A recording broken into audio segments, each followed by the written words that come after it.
qishda mashinani qizdirish kerakmi, kerak emasmi? Bu haqida ko'plab ma'lumotlar va videolar ko'ryapsiz. Kimdir chiqadi mashinani qizdirish kerak desa, kimdir yo'q, qizdirmasdan haydasa bo'ladi deyshadi. Mashinani albatta qishda sovuqda qizdirish kerak, maslahatim. Nimaga Yevropada qizdirmaydi-ku deyotgan bo'lsangiz, aka Germaniya, Yevropa deyotganingiz Germaniya, Amerika deyotgan bo'lsangiz, bu yerda quyilayotgan moylari sifati o'ta kuchli bo'ladi. O'zingiz moyingizga ishonadigan bo'lsangiz, bemalol qizdirmasdan haydasangiz bo'ladi. Lekin bizga o'xshab JM mashinalari, Gentra, Cobalt, Nexia 3, Nexia 2 larga o'xshab 350 ming so'mga moy qo'yayotgan bo'lsangiz, nimasiga ishonasiz bu moyda? 350 ming so'mlik moy bo'lsa, to'g'ri.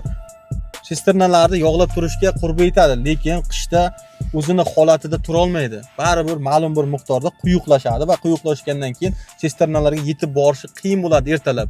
O'shaning uchun 5-10 minut qizdirsangiz, yog'lar o'zini holatiga keladi va sisternalar o'zini joyiga boradi. Qizdirmasdan haydasangiz, nagruzka bo'lib, sisternalarga yog' yetib bormaydi va sinishiga olib keladi. Bitta motor ketishi eng kam Nexialarga 4-5 million. Agar qimmatroq mashina bo'ladigan bo'lsa, 6-7 million xarajatga tushib qoladi. Yevropada esa motor ketsa, $1000 bo'lsa ham $1000 topish qiyin emas Yevropada. Bizda qimmat. Yevropaga taqqoslamang. Eng keraklisi shu.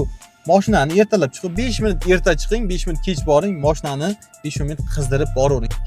Moyingiz 1,5 million, 2 millionga qo'yadigan inomarkalar bor. Qimmat moy soladigan bo'lsangiz, 3-4 minut qizdirsangiz yetarli bo'ladi akalar.